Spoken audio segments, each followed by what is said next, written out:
రామానుజాచార్య దివ్యాజ్ఞా వర్ధతాం అభివర్ధతాం. శ్రీ రామానుజాచార్య సర్వకాలాల్లో, సర్వదేశాల్లో, సర్వదశల్లో అడ్డులేని పరాక్రమం గల రామానుజుల వారి దివ్యాజ్ఞ వర్ధిల్లుగాక. వైష్ణవ సంప్రదాయంలో ప్రామాణికంగా వినిపించే వాక్యం ఇది. 1000 సంవత్సరాల పూర్వమే అనేక కట్టుబాట్లు, నిబంధనలు, అవరోధాలని ఛేదించి సంస్కరణలకు తలుపులు తెరిచిన మహాప్రవక్త భగవద్ రామానుజులు. భగవంతుడి దృష్టిలో అందరూ సమానమేనని, కులం కంటే గుణం ప్రధానమని, అందరూ మోక్షానికి అర్హులేనని చాటి చెప్పారు ఆయన.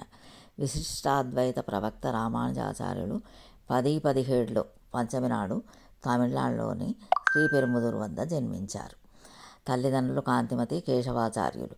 శ్రీమన్నారాయణుడి ఆజ్ఞ అనుసరించి ఆదిశేషుడే రామానుజుడిగా అవతరించాడని భక్తులు విశ్వసిస్తారు. రామానుజులు కంచిలోని అద్వైత పండితుల వద్ద వేదాంతాన్ని అధ్యయనం చేశారు. ఆ సిద్ధాంతంలోని బుద్ధి, గమ్యవాదాలు ఆయనకు తృప్తికరంగా అనిపించలేదు. ఒకప్పుడు గురువు తైత్తిరేయోపనిషత్తులోని సత్యం, జ్ఞానం, అనంతం బ్రహ్మను వ్యాఖ్యానిస్తూ శృతి తాత్పర్యం పరమాద్వైతమని వివరించారు. అవి బ్రహ్మకు కేవలం విశేషణాలని, పరస్పర విరోధం లేకుండా అవి కలిసి ఉండగలవని రామానుజులు వాదించారు. అనంతరం గురువును వీడి వెళ్ళారు. యామనాచార్యుల ద్వారా రామానుజులు వైష్ణవ దీక్షను పొందారు. ముత్తాత గారైన ఆల్వందారు తర్వాత శ్రీరంగ వైష్ణవ మఠాధిపత్యాన్ని ఆయన స్వీకరించారు. మహాత్ముడైన నంబి నారాయణ మంత్ర దీక్షాన్ని ఇచ్చారు. తిరుక్కోష్టియూర్ ద్వయమంత్ర రహస్యాన్ని వివరించి దాన్ని గోప్యంగా ఉంచాలని కోరారు.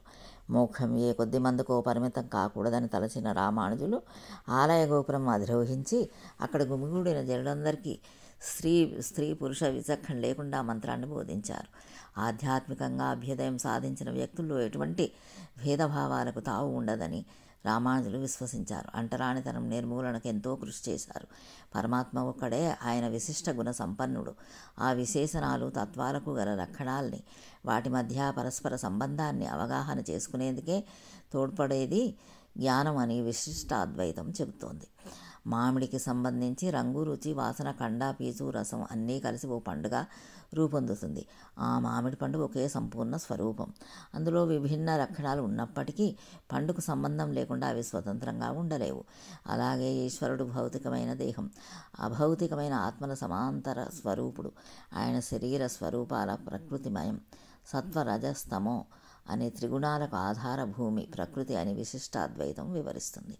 రామానుజులు వేదాంత సాగరం, వేదాంత సంగ్రహం, వేదాంత దీపం అనే గ్రంథాలు రాశారు. బ్రహ్మసూత్రాలకు, భగవద్గీతకు భాష్యం రచించారు. ఆయన కేవలం వేదాంతి కారు, సమత, మమతలను నిత్య జీవితంలో ఆచరించిన పుణ్యయోగి. భక్తి కంటే ప్రపత్తి గొప్పదని అనేవారు. ప్రపత్తి అంటే భక్తుడు తనను తాను భగవంతుడికి అర్పించుకోవడం.